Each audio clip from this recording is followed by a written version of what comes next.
Well, welcome back, podcast friends, and welcome to another episode of Simple Healthy Choices for Weight Loss. And today, I hope I don't make this more of a mystery to you, and I help explain this. But there's a common thing that people are asking us all the time about getting their LDL levels checked. And for those of you who don't know, an LDL, when you go into your doctor and you go to get your cholesterol checked, this is one of the things they're going to check is they're going to check your LDL.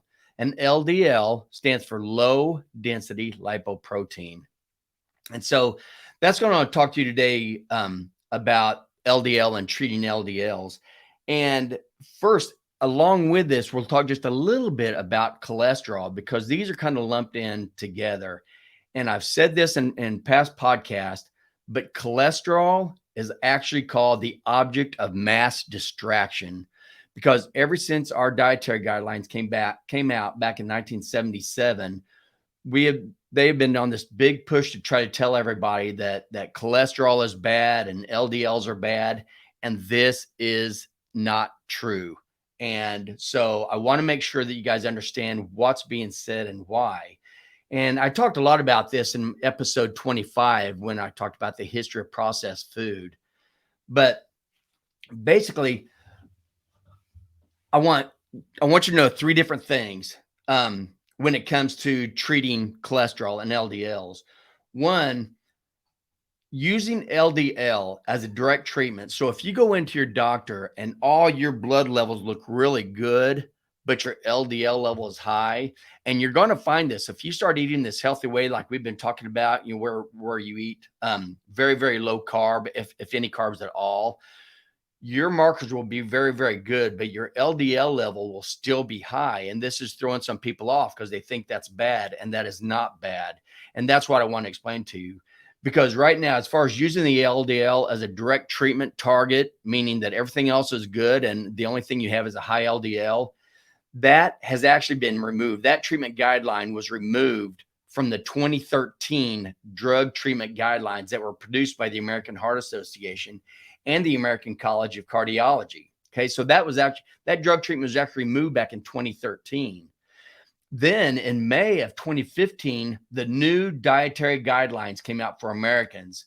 And it was revealed at that time that dietary cholesterol and natural fats, meaning true animal fats, not these horrible vegetable and seed oils and not these trans fats, but dietary cholesterol and natural fats had been dropped from the no-no list on the dietary guidelines for Americans. And the Academy of Nutrition and Dietetics is also saying saturated fat is to be de-emphasized from nutrients of concern, connecting it with cardiovascular disease, because they've actually when they finally looked in the literature, they found that there has never, ever been a study that shows that high LDL levels have anything to do with cardiovascular events. Now, as I talk about, I will show you there is a type of LDL that is directly associated with it, but that's a different type of LDL. And I'm going to try to explain that to you. But just so you know, treating high LDL level by itself, like using these statins, that is going against the drug guidelines now, although a lot of physicians are not aware of this because they aren't promoting it very well. So to get started, that's one thing I want you to know. But just to break it down from the very beginning, remember, as I've said in my past podcasts, you have two different sources of energy. You can either use fat or you can use glucose, but you can't use them at the same time. Your body will decide which one you use first. Will you use fat or will you use glucose? And what determines that is your insulin level. When you keep your insulin levels high, you are using glucose for your energy source, and you're telling your body to store everything else as fat. That's all you can do is store fat. You can't burn it. But when your insulin levels go low, now that tells your body that you can't store fat. Now you need to burn the fat out of your subcutaneous tissue. So obviously, if we're having trouble with obesity and all kinds of organ damage, and we're on all kinds of medications, what we need to do is keep our insulin levels low so we actually burn our fat instead of store it. Now you can tell which energy source we need because of where our body stores it. If we are going to be going for long periods of time without any food, which people never do anymore, there's food around constantly. But think back along like with the American Indians, with our native Indians. Be thinking about them as we talk about this, because back then, that's actually the kind of food that we should be eating. That's the kind of food that's healthy. All the food that we ate before we came up with this man-made process, ultra processed foods. So when you think of our storage sites, we have subcutaneous fat cells all over our bodies, and that's to store fat. So we can use fat for our energy source. Our glucose stores, because we can also use glucose for energy, but we only have a tiny bit, just 10% of our liver and only 1% of each of our skeletal muscles is a storage for glucose. And that's the way it does it. When our body stores glucose, it takes all these little glucose molecules, puts them all together like a glucose brick, and stores that in our liver in a form called glycogen. And then again, also in our skeletal muscles. But the fact that we have just tiny, tiny glucose stores and large fat stores, that should let us know that we are supposed to be using fat for our everyday energy needs, not glucose like we're doing now. And again, the way you know is by where you keep your insulin levels. Because if you keep your insulin levels high, which anytime you eat a carbohydrate gets broken down as basic building blocks of glucose, your glucose levels go up. And that makes your insulin levels go up. And once your insulin levels are up, that forces your body to store fat and you can't burn it. So again, the key is keeping insulin levels low. And I talked all about this in episode 34 on what determines whether we store fat or we burn it for energy. And then therein lies the problem, because right now when we eat the types of food that we eat all the time, this ultra processed food, this man-made food, they put sugar in everything because they want us addicted to sugar. So we keep eating their products. And this is a big problem because every time we eat sugar, that makes our glucose goes up and that makes our insulin levels go up. So they know we're addicted and they want to keep us feeling that way. Now, remember when our insulin levels are high, that also is what starts promoting damage to all our organs and all our arteries. And I did another podcast on this, on podcast number 12, on how carbohydrates cause high blood pressure. And there's actually a very, very good book called Why We Get Sick. And that's by a man by the name of Dr. Ben Bickman, Benjamin Bickman. And his whole study is he's in a lab and he looks at the effects of insulin on different tissues in the body. That's what he does for a profession. And he knows that insulin is the main reason for most of our diseases. And that's why he wrote the book, Why We Get Sick. And it's a very good book. But basically, if you think about our storage form, the way we're supposed to use our energy is all this fat that's in our subcutaneous fat cells. That should be energy that we use all the time for our everyday in and out energy needs. But these little bitty glucose stores that are in the liver, that's the energy that we're supposed to use for our fight or flight energy. Bam, if we get some kind of a stress and we have to do fight or flight, our body releases cortisol. Cortisol stimulates our glucagon, which makes our liver break up those glycogen bricks, those glucose bricks, makes it break that out and put glucose into our system. That raises the insulin, and then that feeds it to our muscles so we can run, we can fight whatever we need to do in a fight or flight situation. But that's why we have these little bitty glucose stores, because once that fight or flight situation is over, now we're supposed to allow our glucose levels to come back down. That's going to allow our insulin levels to come back down. And now we can start using the fat in our fat cells for the rest of our energy stores. That's the way our bodies are designed. However, all this ultra processed food, ever since they came out with our new dietary guidelines in 77, saying that we're supposed to be eating a low fat, no fat diet, this is where we've been inundated with all these carbohydrates. And this is where we've come up with all the organ damage and all the medications and hospitalizations and doctor bills that we see now. Because now everything that we eat is nothing but carbohydrates, which means we leave our insulin levels high continuously, which means all we're doing is storing fat continuously, until we go into all the troubles we get into. So, so that's one thing. And I'll get into the LDLs. I just want you to know a little bit of this basic background, because the other thing is there's a big difference between, and because I get asked this also, as far as what's the difference between eating sugar or eating like natural carbohydrates, like what you see, say, in rice. Okay. All natural carbohydrates like rice or your vegetables, or fruits, these are well, not fruits, but vegetables. These are carbohydrates. These are glucose.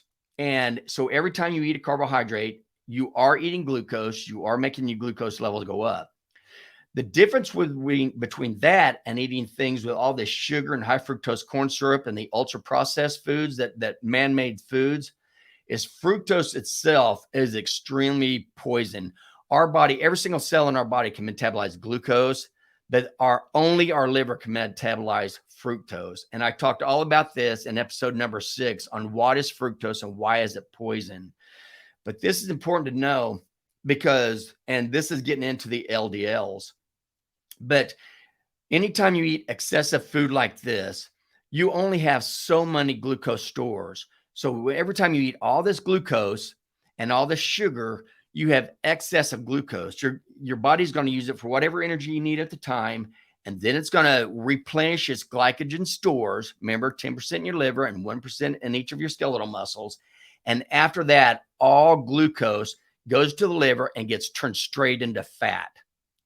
Now, with fructose, when you eat fructose, remember, fructose can't get metabolized by anything else in the body. It goes straight to the liver to get metabolized. And one of the major things that fructose gets turned into is fat. So anytime you eat sugar or high fructose corn syrup, all of that is basically going straight into causing fat. So now you have all the fat from the excess glucose that you're taking in with all these carbohydrates. Now you have all this excess fat because of all the fructose you're taking in because of all these ultra processed food. And all that fat is sitting around our liver. Our liver takes all these excess carbohydrates and it turns it into a fat called a triglyceride. Okay. And a triglyceride, remember, picture a big capital E. So you've got the glycerol backbone. That's the vertical portion of the capital E. And then you have fatty acids. Those are the 3 horizontal parts of this capital E. And a triglyceride is the storage form of fat that the liver makes. And it's also the form that it makes to be able to travel all around your blood vessels and be able to hand off the cholesterol and the fat to all the places that need it. And this is where it comes in. This is where the LDLs come in. So picture your liver. You just ate a meal. You have all these carbohydrates that you just ate. You have all this fructose that you just ate. And now you have all these carbohydrates in the liver. Your liver takes those carbohydrates. It turns it into triglyceride. But then your liver also makes cholesterol as well. Cholesterol is made in the liver. So now, and no matter what and just like our new dietary guidelines say, our old dietary guidelines were trying to tell everybody that this cholesterol and these LDLs are bad and unhealthy, and that is not true. And now they're finally, well, actually back in 2013, they finally realized this, and now they're telling everybody that's not true. But yet the drug companies and food companies are not going to get this information out there because they still want to sell their food and they still want to sell their drugs to take care of or try to get your cholesterol down, even though there's no reason to do that. So now you have this cholesterol that's in your liver and these triglycerides that are in your liver. Now, your liver is wanting to get it out of the liver and moved around to your body where it's needed. But you can't just throw fat into the bloodstream because the bloodstream is mainly water, and fat and water don't mix. So this is where the LDLs come in. What your body does is, what your liver does is it makes a little protein ship, like a little protein cargo ship. And in the hull, in the cargo portion of this ship, it puts the cholesterol and it puts the triglycerides. Okay. And all that down the hull of this protein ship. So since cholesterol and fat are called lipids, and you have this protein ship, this whole thing is called a lipoprotein. And that's actually what, when you go to the doctor and you get your cholesterol checked and you get your VLDLs and your LDLs checked, That's what that is. A VLDL is a very low density lipoprotein, and an LDL is a low density lipoprotein. Now, what makes it a very low density or a low density? That has to do with the amount of triglycerides that are inside this ship. So really, in your liver is actually making a VLDL. It's a very low density lipoprotein. So it has the protein ship, and then down in the hull, it has a little bit of cholesterol, and then it has a ton of triglycerides in it.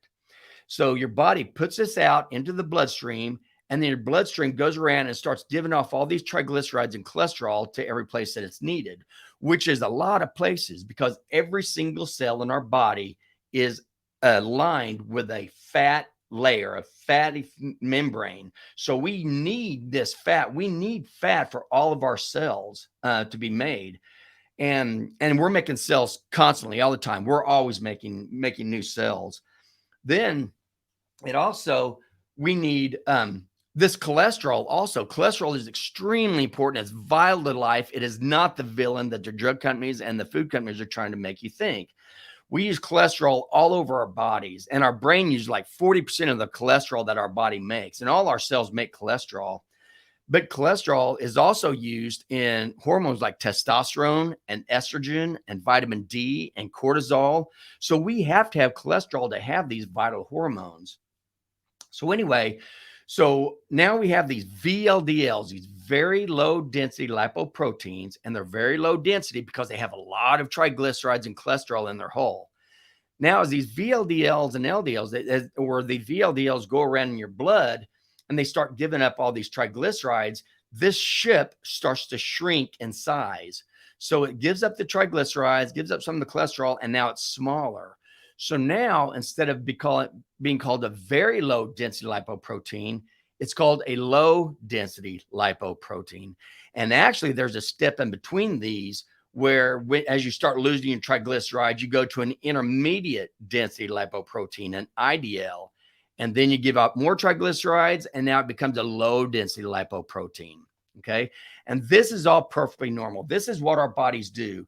Then when it gets down to be a low density lipoprotein, it goes back to the liver and it gets more triglycerides, more cholesterol, turns back into a VLDL, and then goes back out into the bloodstream again.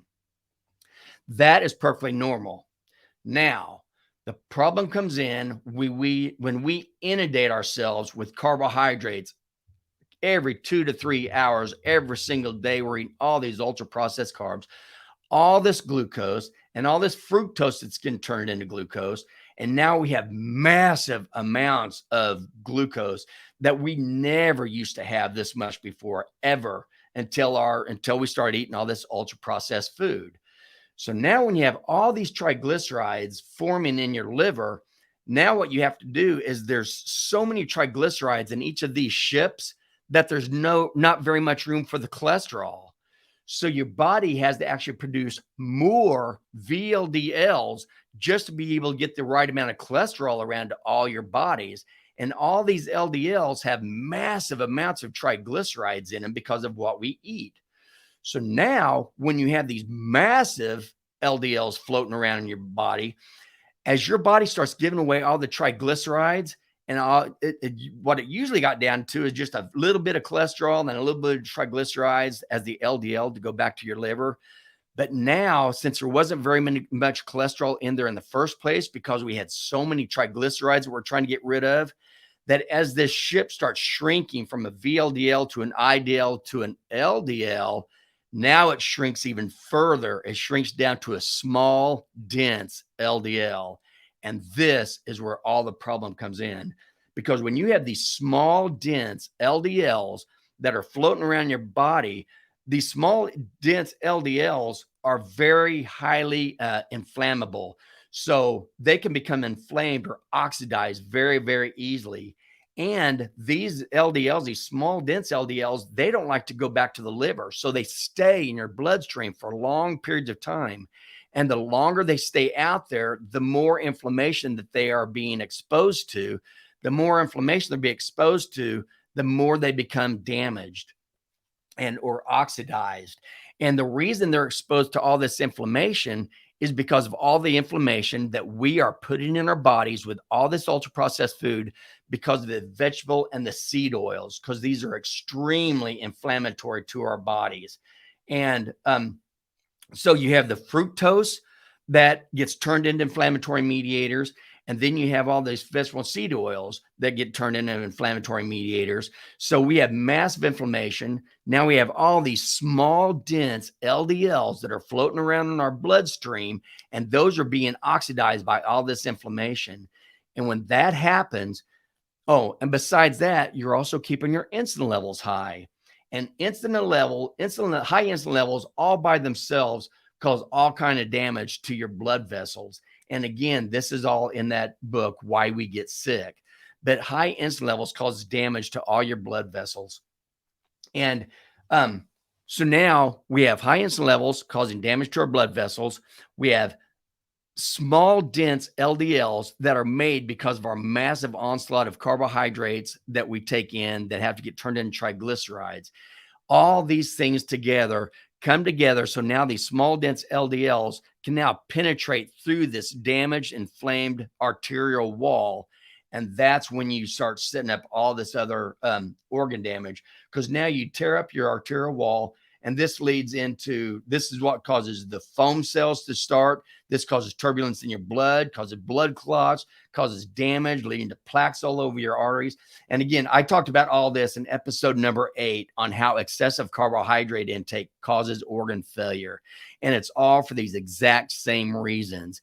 It's not LDLs. It's not your normal LDLs that get the fat out of our liver and takes it around to all the parts of our body that need it.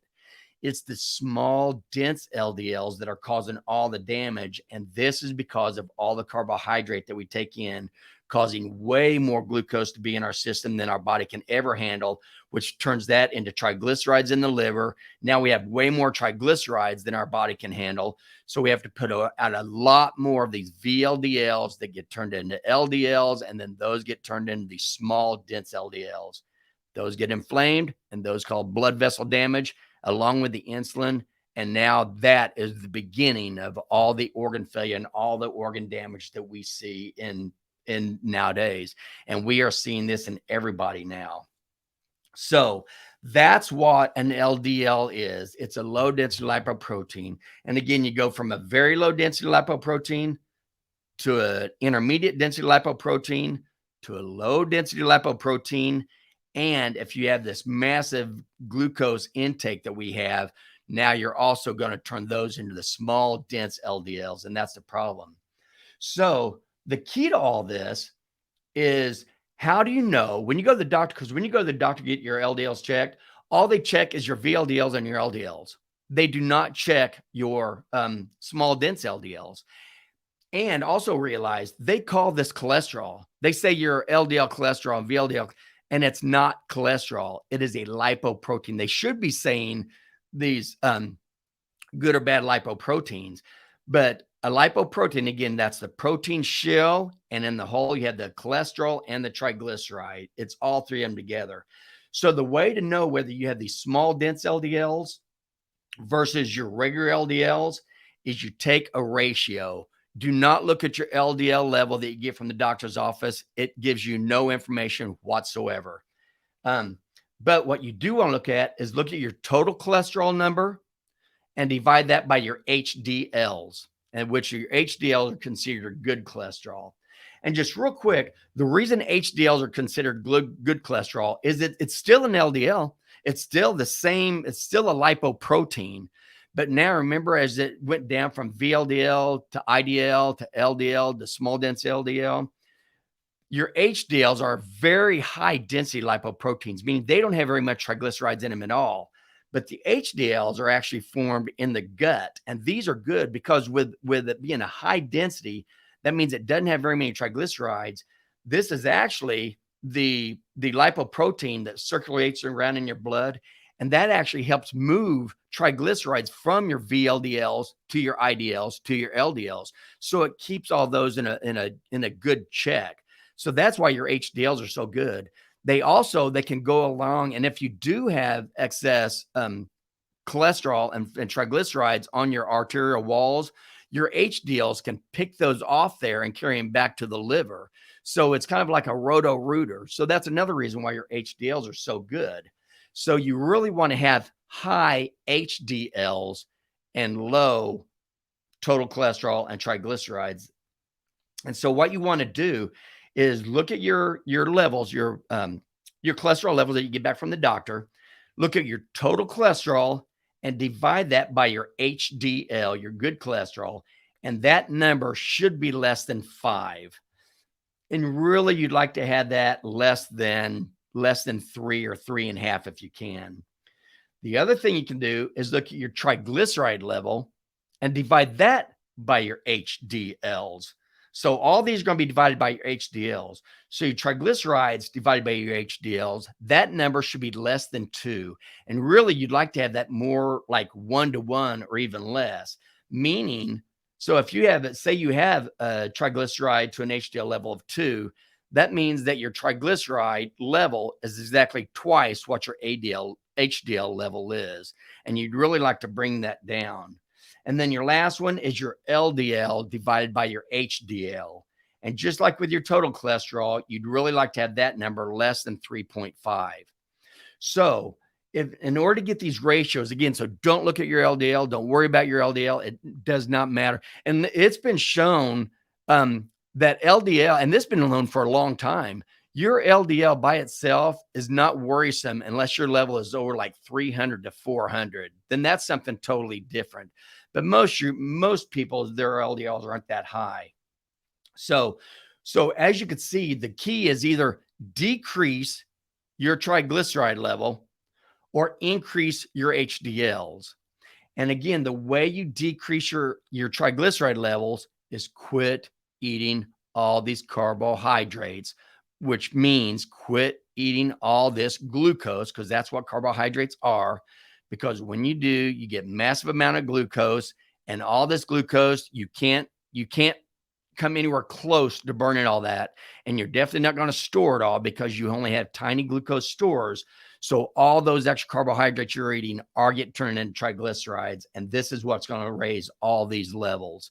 So if you can stick to just eating God-made meat, God-made fruits, and God-made vegetables, and very little fruits and vegetables, your levels will be good and you'll be doing a lot better. And this one thing could get you off of a lot of medications, if not all of it. And you could actually start healing your body from organ damage. And that's another thing to remember about fructose. Fructose is poison. Think back about how much fructose, like I said earlier, like the Native Indians, the Native Americans ate. The only fructose they ever ate was every now and then seasonal fruits that have fructose in it. And that's all. That's why our bodies aren't made to handle all this fructose that we put in it. Okay. That's why the liver is the only organ that can do that, because the liver and the kidney are the two organs that get rid of all the toxins that are in our bodies. And so that's why it has to go to the liver. But we are getting so much fructose now since they put high fructose corn syrup and sugar into almost every ultra processed food they have, because they want us addicted to it. And we are. And so they just keep feeding us with it. And it keeps us eating more and more of the same horrible junk. So that's why fructose in fruit is fine. You just don't want to eat very much of it. But fructose in sugar and high fructose corn syrup, you want to avoid that at all costs. So I hope this, I may have talked a lot on this. I hope it wasn't too much, but I really want you to understand what LDLs are. LDL is not cholesterol. VLDLs is not cholesterol. It's a lipoprotein, and cholesterol is just part of it. And so if you want to get good and healthy and decrease your triglyceride levels, please stop eating ultra processed food and decrease the amount of carbohydrates that you take in. And so that's all I have for today. And I hope this wasn't too much. I hope you understood some of it. But again, if you have any questions, just contact us on social media and let us know. And we will try to do some more podcasts and hopefully explain things just a little bit better. So for now, as always, thank you so much for listening and have a great week. And remember, make simple, healthy choices to live a quality life.